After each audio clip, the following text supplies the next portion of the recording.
Okay, we'll call the meeting to order. Please stand for the Pledge of Allegiance. I pledge allegiance to the flag of the United States of America and to the republic for which it stands, one nation, under God, indivisible, with liberty and justice for all. Consent agenda, the recommended action is approve the following items, which are included. 6A, the meeting minutes from the Rick, April 20th. unmute. Thank you. No, I've got it. At least I'll say it. Approve the following items, which are included in the consent agenda. 6A, the meeting minutes of the April 20th Board of Education meeting. 8B, property tax report card, and 8C, special education. May I have a motion, please? Yes. Thank you, Daniel. Colleen. Was that Colleen will second. Colleen? Thank you. All in favor? Aye. Any opposed? 7-4-0 against. The motion passes. We will now enter into the budget hearing.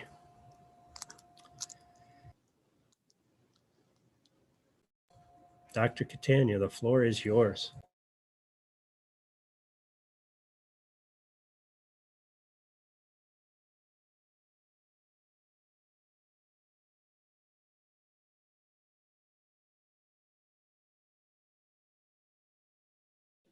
All right, let's start again, shall we? Dr. Preston, you and I are going to present information tonight about the budget. This is the budget that the board passed last meeting, and that we'll be asking people to vote on in 2 weeks. So I think what I'd like to do is just to start and let people know that there's lots of information about this budget in addition to what we're going to share tonight. First one is the budget booklet. Right, so we have this on paper here, this just hot off the presses, but we also will offer it electronically. Is that right? And It's on the website. It is. And so it's already posted on the website. So anybody who would like to read the details of this budget can do so, and it has details of the budget. It also has lots of information about the school district. So that's one source. The other one will be the recording of this budget hearing tonight. So this meeting is posted now and will be posted. The recording will be posted on our YouTube channel. And so we invite anyone who's interested in the budget to view this segment. So that being said, I'm going to share my screen and I'm going to put up a series of slides about the budget. So give me 1 minute. Is that this budget? Yes.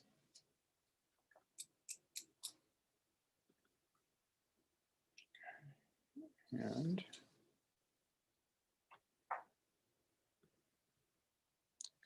is everybody able to see the front page here, which is a picture of each school? Okay, so we're doing well here. Okay, so if you've been driving by our schools for the past 2 years, you've seen a lot of work being done, and so these photographs are photographs of the new entranceways at each school. We did a tremendous amount of work thanks to the capital project that the board approved, and then the people approved a number of years ago. And then we've been working our way through. This project is almost 100% done. It's about 99% done. And but these entranceways are finished. These are new entranceways. We like the way they look, but we also recognize that there is an additional purpose to them, and much of our work is grounded in safety to students, and these entranceways are no exception. They're safe entrances, and they offer additional protection to our students. We also want everyone to know, that's everyone that we discuss this with, as well as anyone listening right now, that you are always welcome to ask us questions about the budget. And so we have a specific email address that's intended for communication with the public, and that's this one, lpdistrictclerk@lakeplacidcsd.net. So we encourage people to please send us an email with any questions or comments you might have, and those questions will be shared with others. Okay, so now we're going to begin talking about the budget. Dr. Preston? So what will we be voting on? Number one is the school budget, the district budget of $20,731,143, which has a tax levy of $16,710,000. The estimated tax rate of $7.25 per 1,000 of assessed value. And as you'll see, we have a 0% increase over the 2021 budget. The other item will be, you'll see on the ballot, is lease of 3 66 passenger passenger buses. You also have the opportunity to vote for 3 Board of Education seats. There's 2 3-year terms, and there's one term position available. And lastly, but not least, is the Wilmington E.M. Cooper Library funding increase of $650 for a total of $15,470. So in the big picture, the budget is made up of revenue and expenditures. So we just want to provide you with an overview of each one of these areas. So first of all, with revenue, revenue, of course, is where the money comes from. So the question here is, where does the money come from in terms of our school district budget? It's important to also recognize that because of the way the laws of the state of New York work and the many school districts in the state, different districts will have a different breakdown of revenue. But in our school district, the bulk of our revenue comes from property taxes. So for next year, that would be just a little bit over 80%. Now, there are other areas for the rest of 20%, and that state and federal aid for next year is over 16%. And then there's the orange section in this slide is for the additional fund balance. So we are not raising taxes, but we are raising the budget this year. And that additional revenue is coming from slight increases in state and federal aid and a significant increase in the use of fund balance for next year. So, and that's the breakdown. Even with that significant increase, it's still 2.36%. So that's remarkable. It deserves an EA for us. Yeah. So with these main categories, it's always important to recognize that our school district, unlike many other school districts, does rely heavily on property taxes. And so that's the answer to the question often about why it is that our taxes are important, but this year I think that kind of adds to the level of how remarkable it is that we're not raising taxes and yet able to fund all the programs that we're able to fund. So that's the revenue side. In terms of the expenditure side, this is broken down into 3 categories, and that would be capital, administrative, and program components. And those words can be a little bit confusing. Capital is really about the facilities. Administrative is what it says. It really is how to pay for the administrative functions, including the administrators in the school district. But the program component, which as you can see here is the largest piece of the pie, it's the green piece, is really the meat and potatoes of what we do in school. This is student programs. So we devote as much of our expenditures towards our student programs. By student programs, we're talking about classes, academics, we're talking about extracurriculars, and we're talking about the things that are important to make that happen, like transportation for students. In terms of which areas, educational programs account for over 3/4 of our expenses. If you were to compare this pie chart with last year's, you would see it's even a greater proportion is going next year to programs than this year and last year. So we continue to focus on students, and you see that in our budget.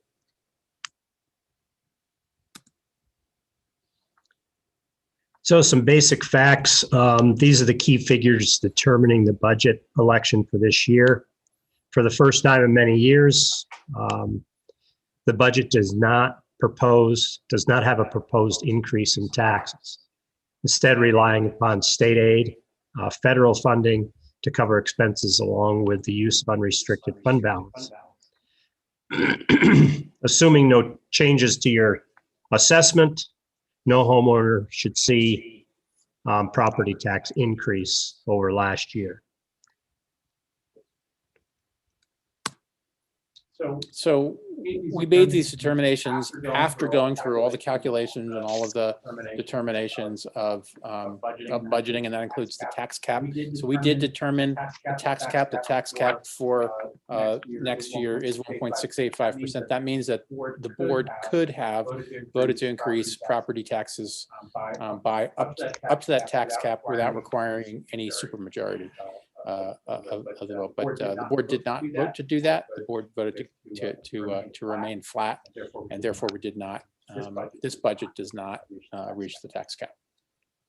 And this slide is really just to show that there's complicated computations involved in calculating this tax cap. And fortunately, we have a computer over here in person, which is Mr. Wood, who has calculated our tax cap.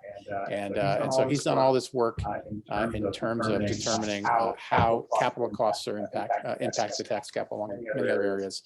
And that's where you get the 1.685%. What this graph is showing you, the budget, current budget, the 2020 and 2021 budget is on the left, 3 bars on the left. And then the proposed budget, the 21-22 budget is on your right. So it illustrates the changes to the 3 major areas under expenses, and that's salaries, benefits, and contractual services. And you'll see a modest increase from this year to next year. It should be pointed out that the bulk of the contracted services goes to our BOCES expense. For more information, you can find a list of these major expenses in the budget booklet. The question often comes up. Why do we need to devote so much of our expenses towards student programs? And so in the past, we've had long conversations about why this is the case. And a lot of that centers around how school has changed. So school has changed over the years. It's gone from lecture drill, memorize, recite, much more of the traditional approach to schooling, which required fewer people and could work with more students at a time to accomplish what I would say were lesser goals. But that has changed, and that's changed to a much more engaging form of instruction, one that promotes collaboration, discussion, that utilizes interdisciplinary instruction, and encourages students to go to reach higher levels of thinking, including analysis, problem solving, and critical thinking. And also to be able to use technology. These changes have been in place for many, many years. And then all of a sudden this year, we had a pandemic. And so on top of that, we had to figure out how to run school while keeping students safe. And I'm proud to say we accomplished that this year. We have been accomplishing that all year long. And we've done that with the kinds of health and safety precautions that everyone's familiar with. Masks and dividers in classrooms, social distancing between people, cleaning of rooms, screening of students and staff, and when needed, the use of remote tools like the one we are using right now in order to meet with people at a distance. So on occasion, our schools have shifted from in-person to remote instruction, but not frequently and not for long periods of time. When needed, we've used that. We continue to use that. These tools in terms of meetings and other kinds of informational sessions. There are good uses for Zoom and Google Meets, just like the use we're making of it right now. But these were all new things for us in order to carry out schooling this year. And the pandemic, while we see it on the decline, we know it isn't done yet. And so we are still focused next year on blending the kind of academic excellence that everyone expects out of our school district with the health and safety precautions that are going to keep everybody safe. This slide is, those of you who have seen this presentation before, I I like to dislike this slide. It really shows the dramatic increase in the number of students that are in need in our district. Top line being the United States and the future of the United States, and the bottom one being the Lake Placid Central School District. And you can see there was a pretty large gap back in 2008. Those two lines are converging. And unfortunately, before the pandemic, we were seeing a convergence of these two lines. And now, post-pandemic, the prediction is that they'll become even closer and closer together. So the next slide is since the pandemic, the students' needs have increased. Not only identified through the reduced and free lunch program, but through anecdotal information, and so the students' needs have increased, and it really has had a significant impact on learning. As a school district, we really need to continue to address the impact of these increasing needs. And the top 6 are highlighted on this slide: the housing struggles, the meal insecurity, the unemployment, the learning loss, the mental health, and social disruption.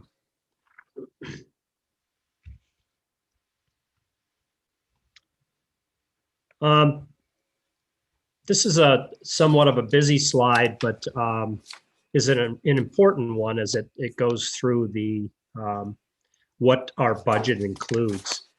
The budget is intended to maximize our excellent academic programs, however, respond to the specific needs as we just addressed. The budget does include a 0% tax increase, and as pointed out on the slide, this is the first time in the district's recent history that we've seen a 0% increase. We do in fact use over $488,000 to $489,000 in revenue from our unrestricted fund balance. And an unrestricted fund balance is sort of the bank account on the personal side that we have here in the district. We also have a significant federal aid, state aid, that's helping us get through and keep that 0% increase.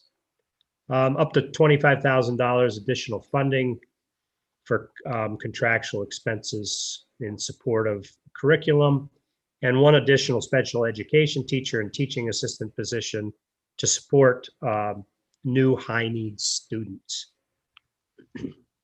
We will be purchasing a new server, and all of this is to continue funding our small classroom sizes, summer school, professional development, family visitation coordinator, and all of the existing faculty and staff.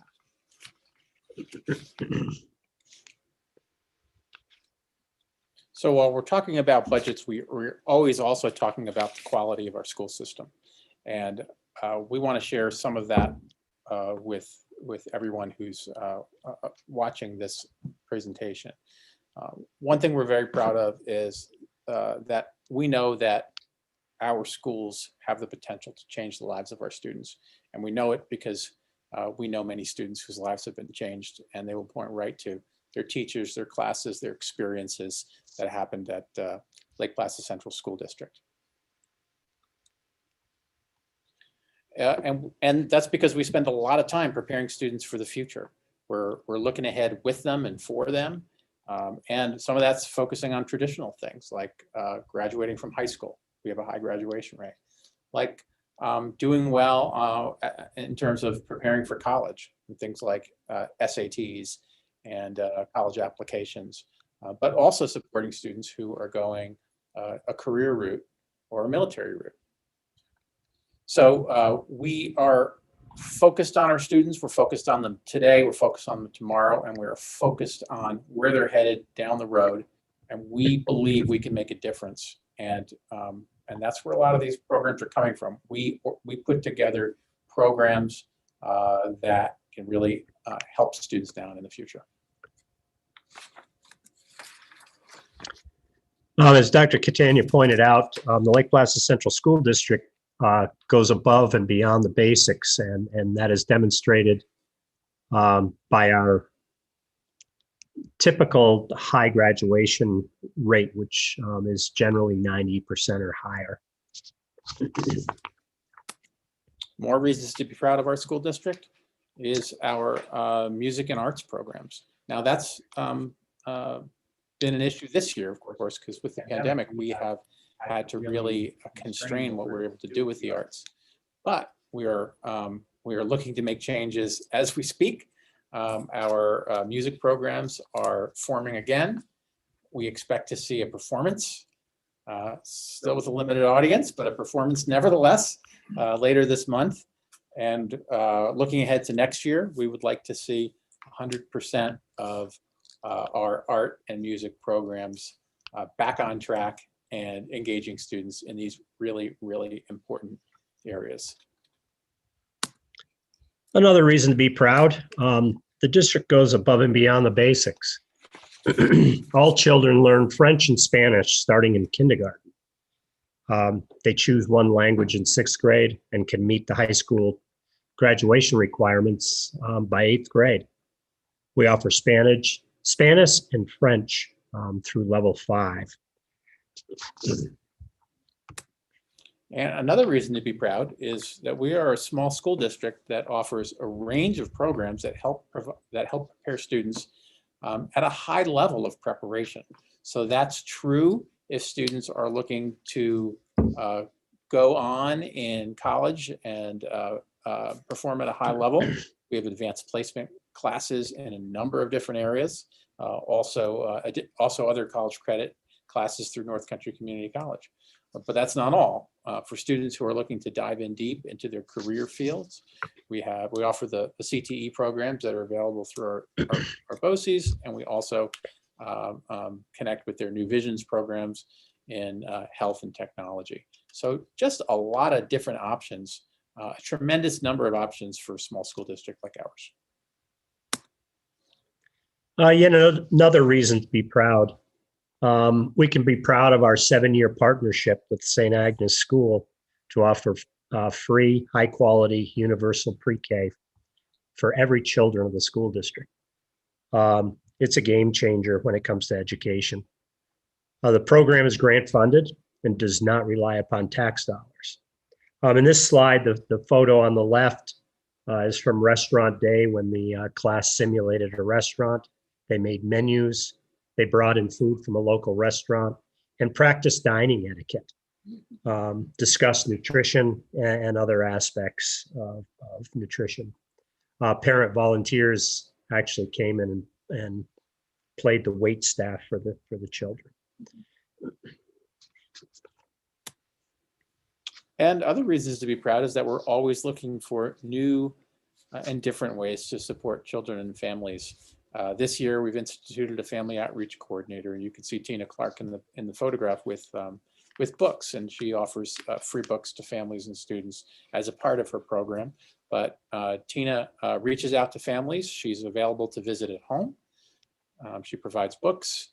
She encourages reading. She builds connections. She offers support, and she provides whatever resources families need and that we can make available to them that will benefit their children.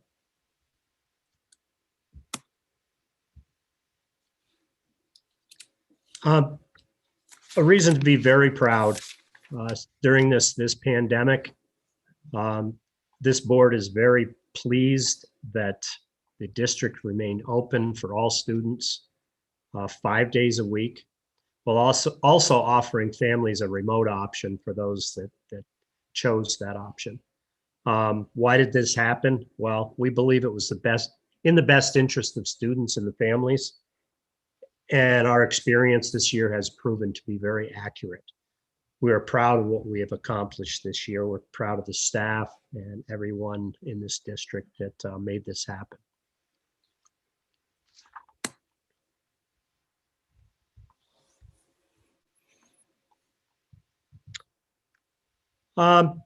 As you can see, we have 3 candidates and we have 3 positions, and they're all incumbents. They're all here tonight. The top vote getters will begin a 3-year term after the election, and the remaining candidate will complete a 2-year term.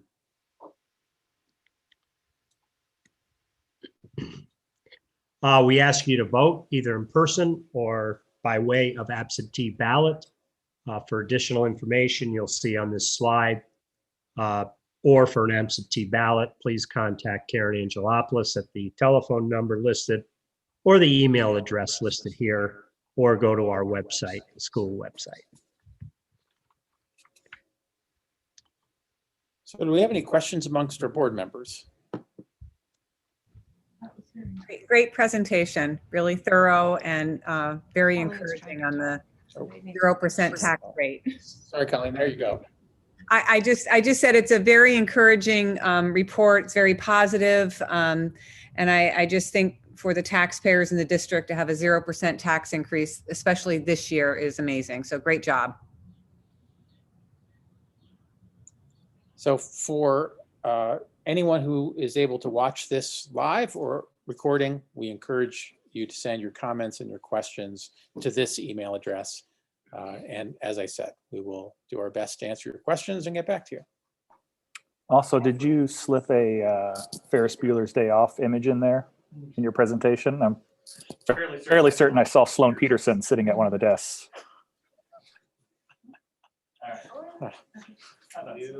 I know what you're talking about, but no, I don't think we threw it in. Did we? Yeah. All right, you'll have to fill me in on that later. It's the slide where, old class versus new class. Yeah. It's the picture up top. Okay.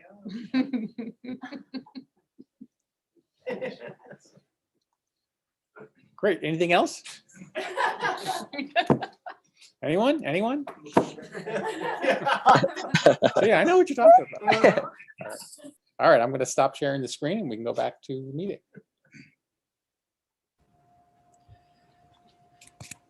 Thank you very much for that preparation of that slideshow and information.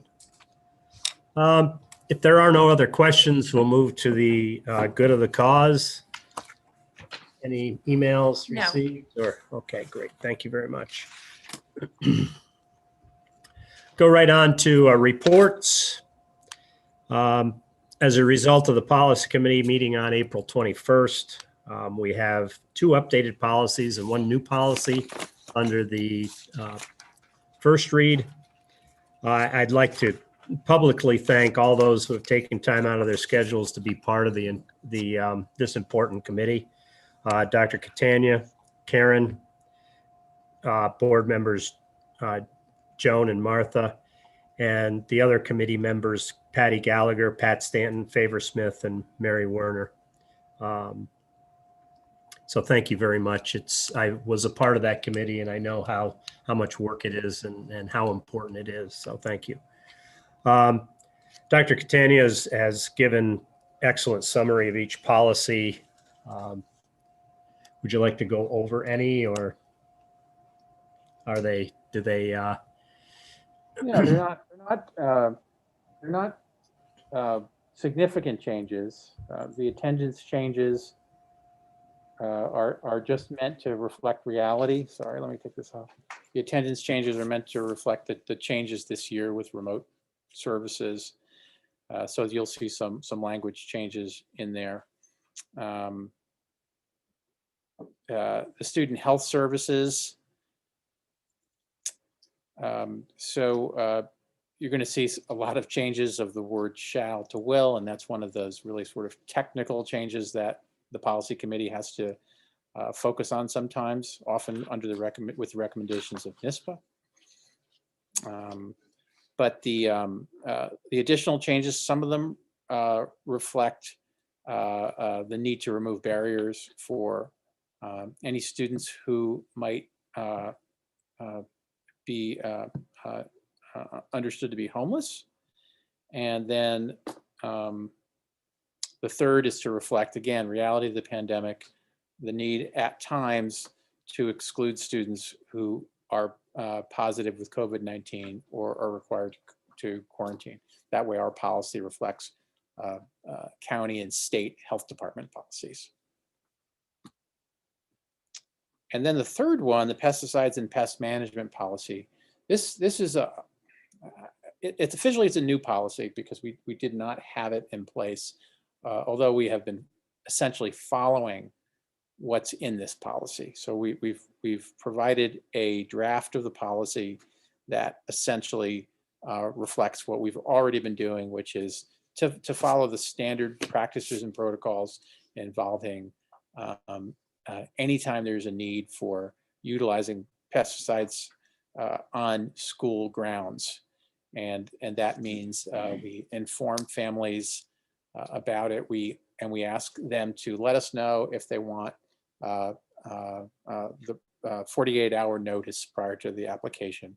Those families who request that will get that notice before we apply pesticides. So our policy articulates this, and we've already been sharing this information on an annual basis in the initial mailings that we do with all of our families. So it's not a dramatic change, but this will mean we actually have a policy that says this. And I think that's it. Anybody else on the policy committee want to comment on that? Okay. Yeah. We haven't had many policies this year, it seems.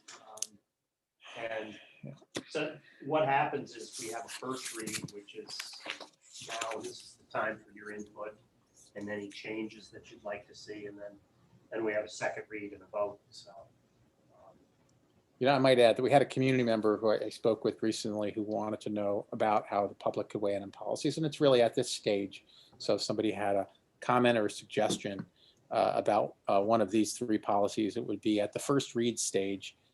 And we would encourage them, again, because our meetings are still remote to guests, we would encourage them to use the email address or find another way to communicate their feedback to us.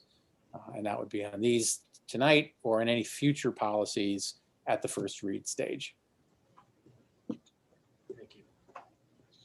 Any questions on the policies? If not, superintendent's report. All right. So I want to share with you some news from today, and then just provide you with some updates of things that are going on at the schools. So news from today does have to do with COVID-19. Today we learned about another positive case of COVID-19. This one was at Lake Placid Elementary School. Of course, we're hopeful that the child will recover quickly and that the symptoms won't be serious. That has typically been the case with children who've caught COVID in our schools. But I will say this is the fourth student case that we've had in the last 2 weeks. So we are doing everything we can to monitor and limit the kinds of things that can happen at this time. We also had one positive staff member, and all this has been communicated to you along the way and to the community, our school community. So all of that's bad news. We don't think that's good news. The good news is that none of these cases has required us to close schools and to shift to remote instruction. I just wanted to quickly explain why that's the case. It's because we're able to limit the quarantines to only those people who are in close contact, and that means within 6 feet for 10 minutes or more. And we're able to limit that because of our social distancing practices, right? And our classroom arrangements, our classroom cohort structures. They all accomplish this. The other group, the other reason, I guess, for quarantining is something we call proximate contact. I wanted to explain to you what that is, because that's the reason for any of the quarantine, almost all the quarantines we've had in the last 2 weeks. Proximate contact, students could be more than 6 feet away from each other for an entire day in the same classroom. But if at any point during the day, they spend some time with their masks off, and then there's a positive case, then that would warrant, and again, we're using health department protocols here, and we do a lot of consulting with them. So that's what warrants the quarantine. And the reason why they have their masks off is because they're eating, right? So we've arranged for students to eat in their limited cohorts within their classrooms rather than in the cafeteria or rather than in some other space. As it gets warmer, they can eat outside when we're able to arrange for that too. But it's really these proximate contacts that have caused the quarantines. It's been a small number, but of course, if you're one of them, it's pretty significant. So our staff members, you probably have not heard me say lately that our staff members have had to be quarantined or that we're short-staffed because of the needs for quarantine. The reason for that, frankly, is vaccinations. Almost all of our staff have been fully vaccinated, and that means that, again, following the health department protocols, even if in close contact or even if in proximate contact, the staff members don't need to be quarantined. So we know COVID is still with us, but we are managing these situations differently than we did earlier in the year. And that's allowed us to keep our schools open. So it's a bad news, yes, but good news report on these most recent situations. All right. That's the last mention of COVID for the near future. So other news about the schools. So for the second time that I can remember, Lake Placid High School has been recognized by U.S. News and World Report in their list of best high schools. So congratulations to Lake Placid High School for earning that designation. So these rankings are done based on statistics and data that U.S. News collects. They also do these sub rankings, within the main ranking. And the one that we score highest on is our college readiness index. And this is essentially based primarily on advanced placement exam scores. So, and much of this ranking that U.S. News does is focused on AP scores. It's not only, but much of it is. And so we have some success there, and therefore we're being recognized for that. Here are some other numbers that they report back about us. Overall, our score was 70.34 out of 100. So that's what they reported. 40, and that was based on 47% of our students or our seniors took at least one AP exam. 40% passed at least one AP exam. 76% demonstrated math proficiency. 92% demonstrated reading proficiency. Our graduation rate was 93%, as we've mentioned now 2 or 3 times tonight. That also gets calculated in. So if you look up the issue online, it's the U.S. News World Report website, the education section. You can find the link to Best High Schools 2021, and we're in there. So I encourage people to take a look at that. And once again, congratulations to the high school and all the people that do so much to make sure that we're offering high-level programs. Speaking of AP exams, this is the week for AP exams to begin. So our AP exams did begin this week. So we have students taking exams this week and next week. And then I guess this is exam week because we also today administered the New York State math exams to students in grades 3 through 8. So a lot of students showing what they know, and we're happy to see it. Wasn't 6 through 8 today and 3 through 5 tomorrow? Is that right? Yes. Okay, sorry. No. I was I'm sorry. okay. We were off a little bit. I was off a little bit because we had separated the days, one for elementary, one for middle school. Yeah, thanks, Karen. What else? Well, we have plans for Reimagine Prom, and you know that because we shared some of that with you, but I'll let you know just a little bit more. Right now, we're looking at so it's a little bit different than what the traditional prom is. Right now, we're looking at a 4 p.m. to 9 p.m. event. We're looking to have it at the Horse Show grounds, using both indoor and outdoor areas.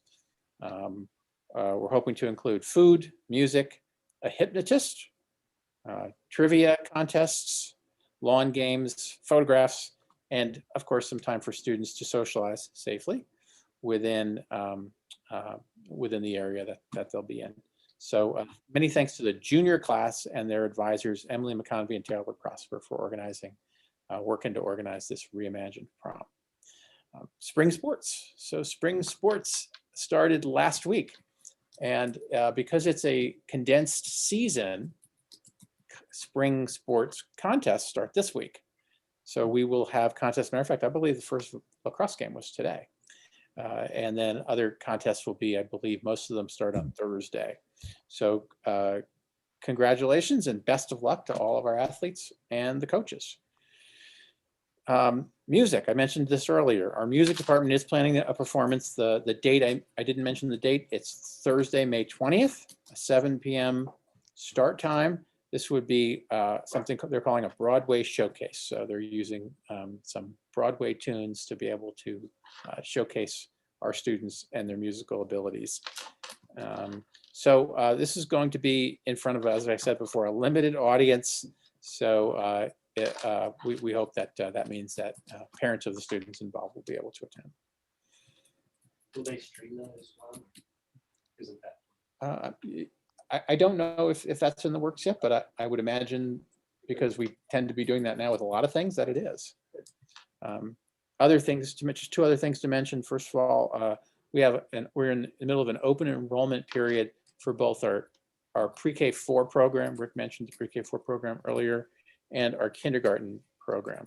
So we are encouraging families to contact St. Agnes School. St. Agnes, of course, as Rick mentioned, runs the public UPK 4 program, and Lake Placid Elementary School for enrolling their children in kindergarten at the elementary school.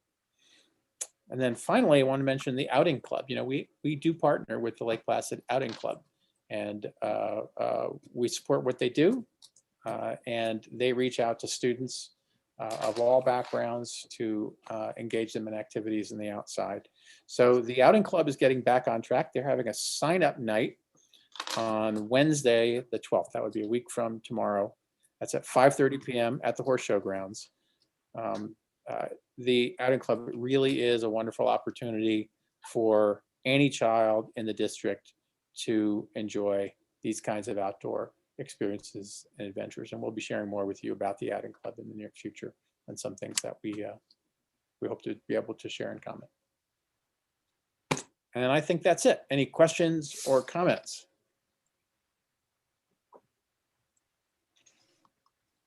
Thank you very much. Thank you. Thank you. Information for the board. There are 3 files attached. As was just mentioned, the Outing Club shed information, 89 Greenwood Street LLC project information, and the budget book that we all have is the final version is online as well. Any of those areas anyone wish to discuss? What's the 89 Greenwood Street project? Good question. I was going to ask the same question. Isn't it the one that's on West Valley Road?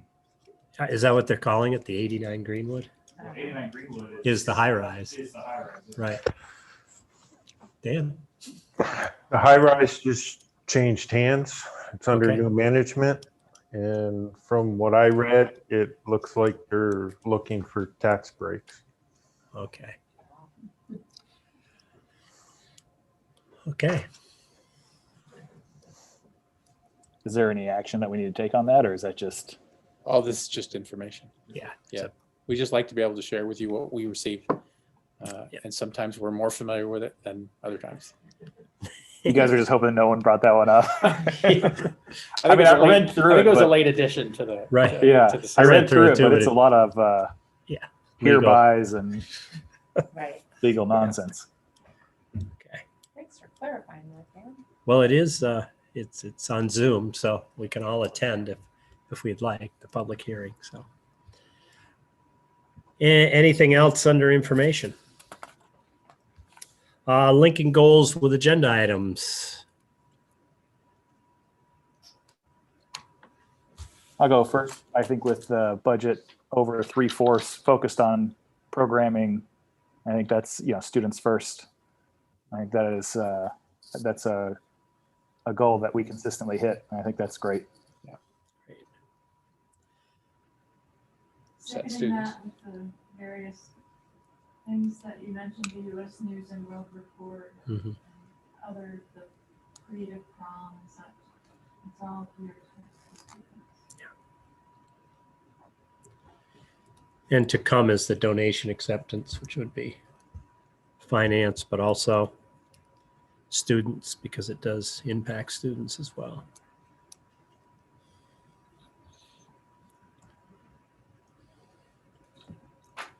Anyone else have anything? If you think of something later, you know how to get to Karen.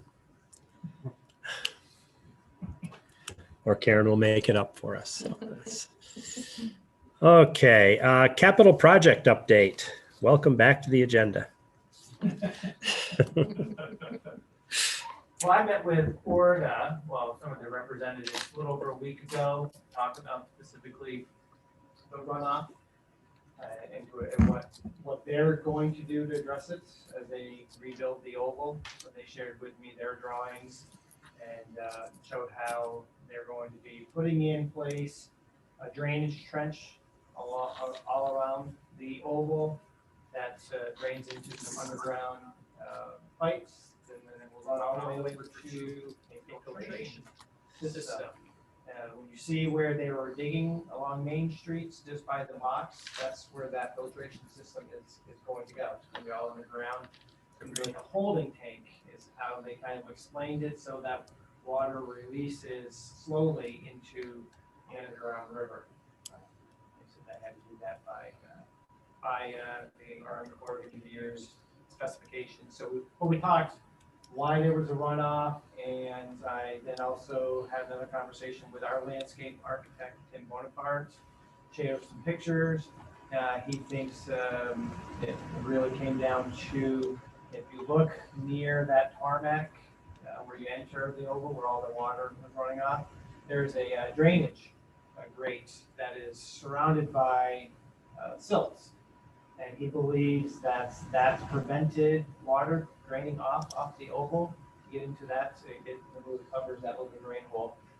That should have been removed, he thought, as well as there was a drainage on the tarmac that was put in an incorrect location. So Luck Brothers is going to be addressing and coming up with some ways to mitigate drain going further down the road.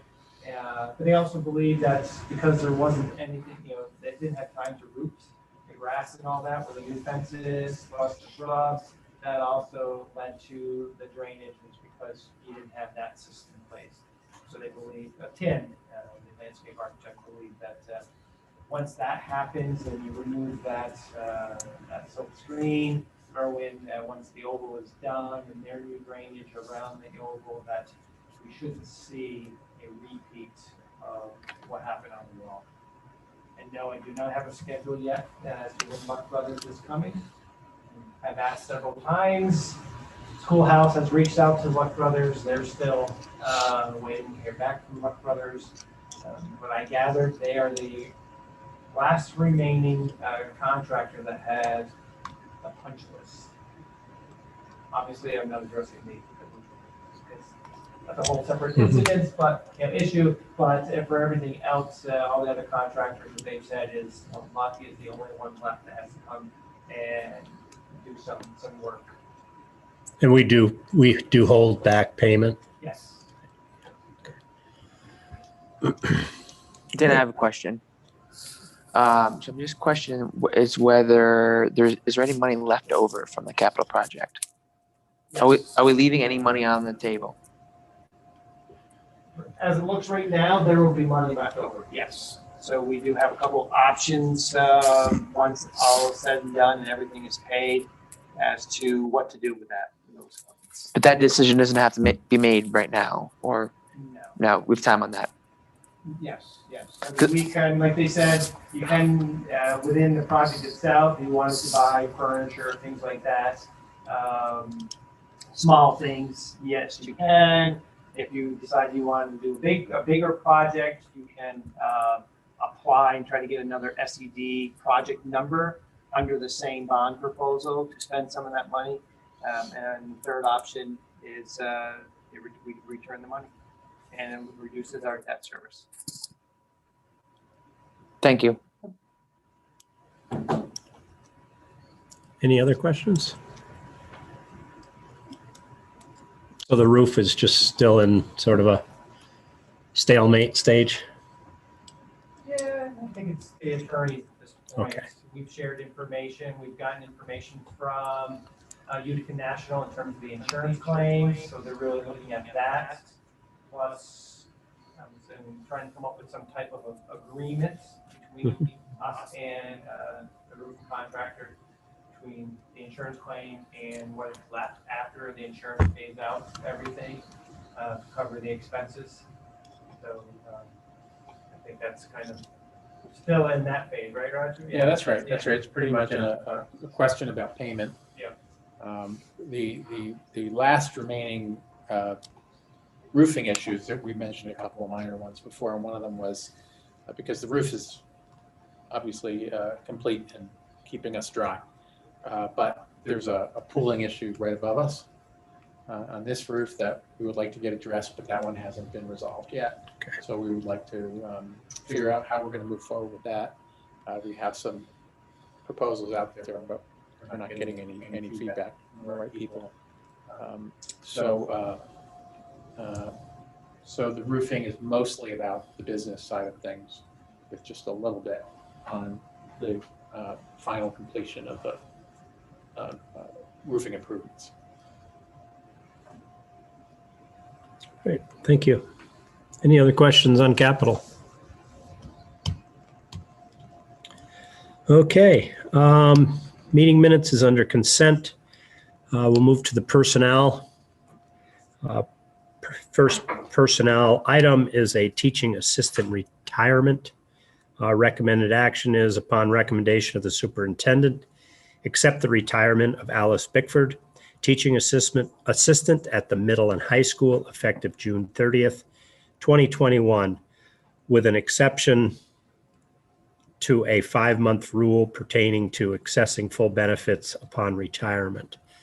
May I have a motion to accept this retirement? Yes.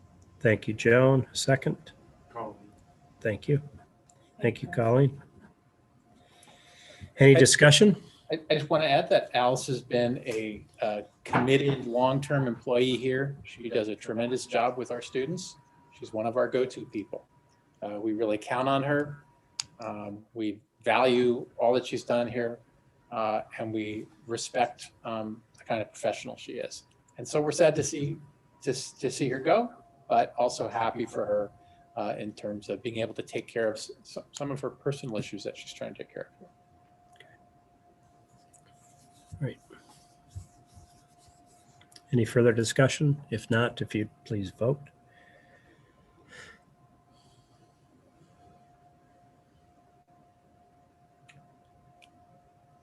Just waiting for Colleen to vote. Okay.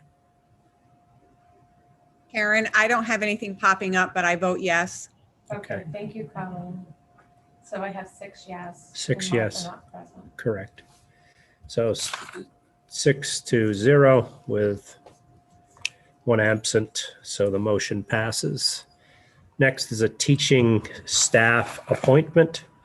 Upon recommendation of the superintendent, appoint Alexa Angelopoulos, certified in childhood education and students with disabilities 1 through 6, to the position of 5th grade math teacher, replacing Jessica Kelly, in the tenured area of elementary education, effective September 1st, 2021, for a 4-year term tentatively scheduled to conclude on August 31st, 2025. Contingent upon her completion of the probationary term and having received composite or overall APPR ratings of either effective or highly effective in at least 3 of 4 preceding years, and a rating of higher than ineffective at the conclusion of the 2021-2022 school year. For the 2021-2022 school year, the salary will be $49,084, step 2 masters plus 33 of the LPEA negotiated agreement, effective July 1st, 2020 through June 30th, 2023. May I have a motion to accept this appointment? Yes. Yeah. Thank you, Dan. Second, Daniel, Heard Colleen. did you? Colleen was. Love Zoom. Any discussion? I just want to say that we have 3 teaching appointments for you tonight.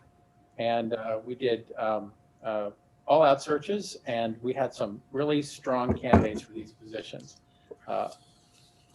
Miss Angelopoulos has been teaching for us this year. She's a graduate of our school district.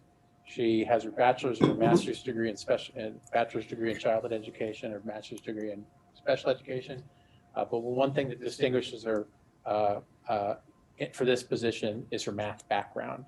So she is teaching as the math specialist on the 5th grade team. As you know, we're departmentalized, and she's doing a very good job there.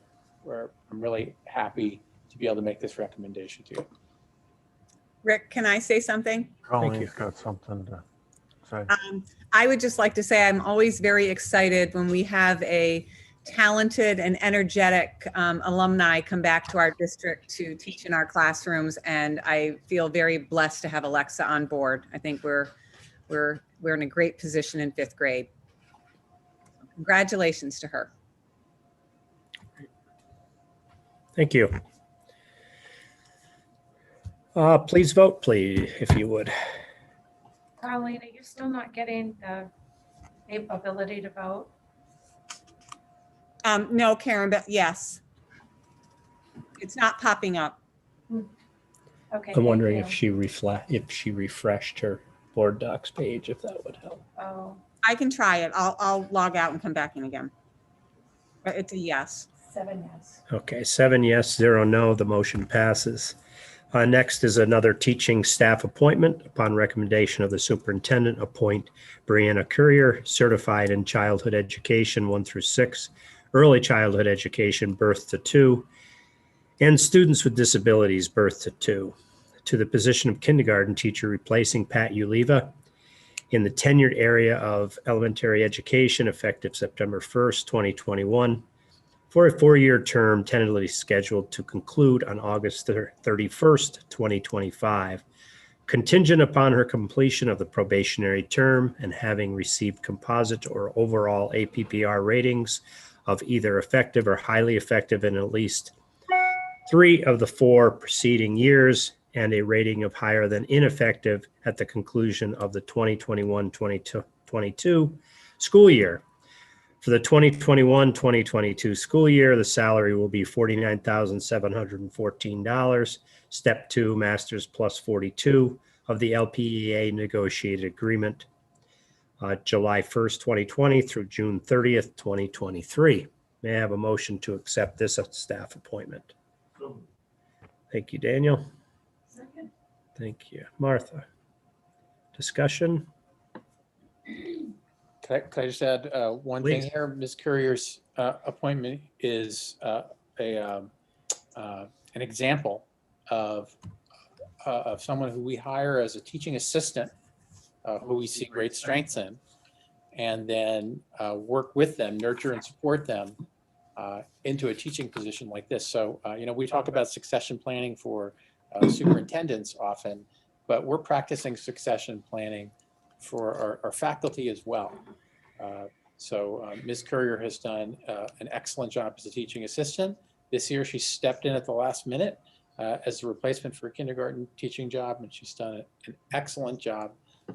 This is a terrific move for her, and it's a terrific move for us. Great. Thank you. Colleen. You speak on. Yes. Thank you. Okay. It's still not popping up, Karen. I refreshed it.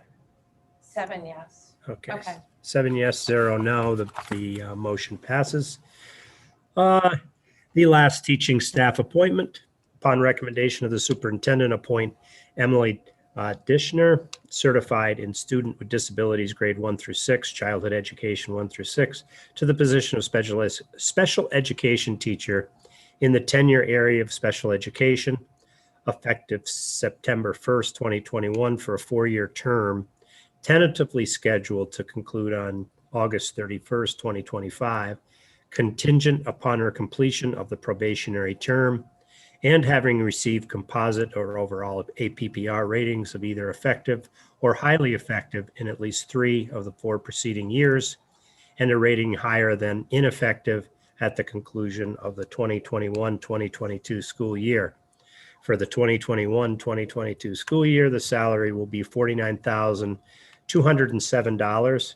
Step 1, Masters plus 45 of the LPA negotiated agreement effective July 1st, 2020 through June 30th, 2023. May I have a motion for this staffing appointment? Yes. Thank you, Martha. Second. Thank you, Joan.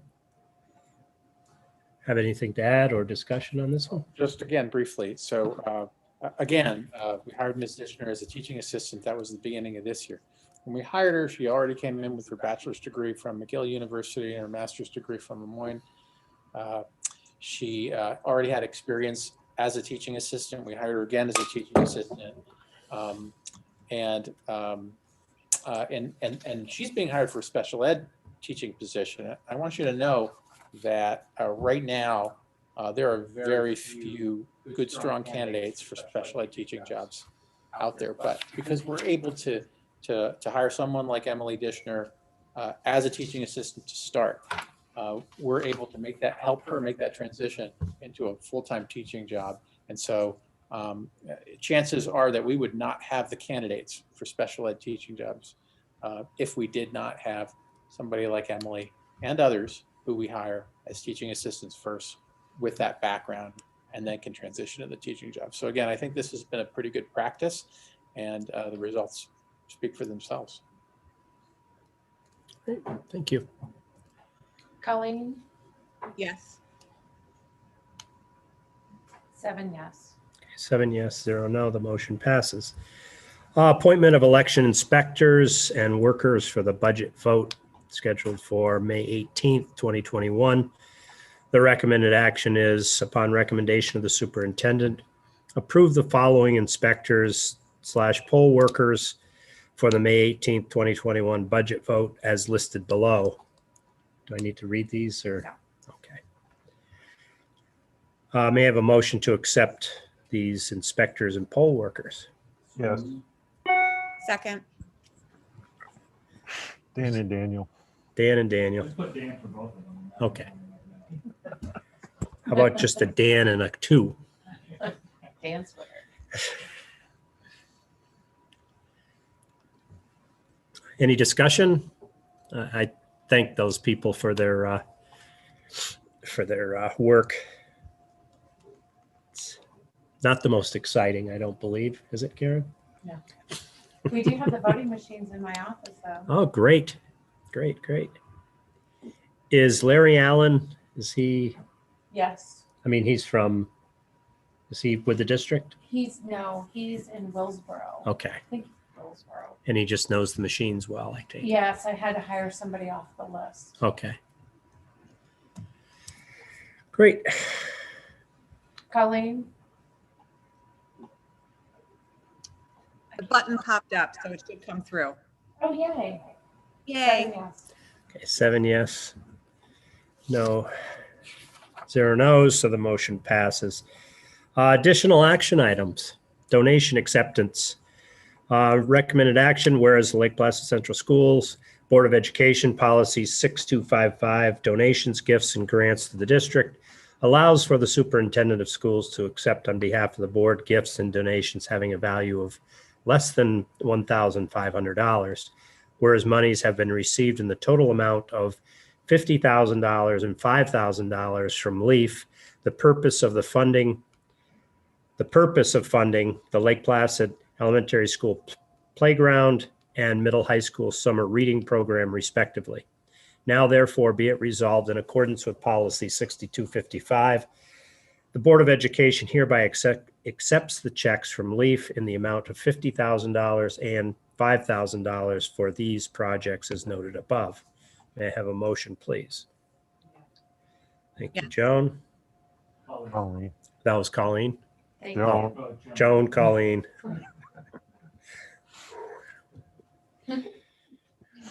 Wow. Any discussion? Other than thank you very much. Yes, thank you. I was gonna say, thank you very much. That playground needs to be restored to the glory, at least some of the glory when I went there. I would just reiterate, I think what the LEAF program would say too is that absolutely this should be a priority to make requests every year because this is a recurring grant cycle every year, and the schools are absolutely in line with what that fund was created to do. So I think that needs to make sure that our administrators are all aware that that is there for the community. And I'm very glad that we're taking advantage of it. Well said. Thank you. Any additional comments or questions? If not, please vote. 7 yes. Property report card is next, and that was on the consent as well as special education. Any questions regarding the May 19th special education packet? If not, we go to the cause. I checked the email, there's none. Okay, and if there is none, we'll enter the adjournment phase. You have a list of the next meetings, dates, and locations. Our next meeting is a Wednesday. It's the day Yes. after the vote. Correct. Thank you. Thank you for pointing that out. And then we'll have one, well, the vote, and then we have the budget vote results, right? Any old agenda topic items? New agenda topic items? If not, we'll go into our anticipated executive session to discuss superintendent search. May I please have a motion to go into executive session? So moved. Yes. Thank you, Daniel. Second, Colleen. We got you, Colleen. I guess, double coverage. Thanks, Dan. All in favor? Aye. All right. Anyone opposed? 7-4, we are soon to be in executive session. Colleen, we need to get you a yes/no placard to hold up. Paddle, right? Anybody having an old ping pong paddle that they Yeah, a little ping pong paddle, yes/no.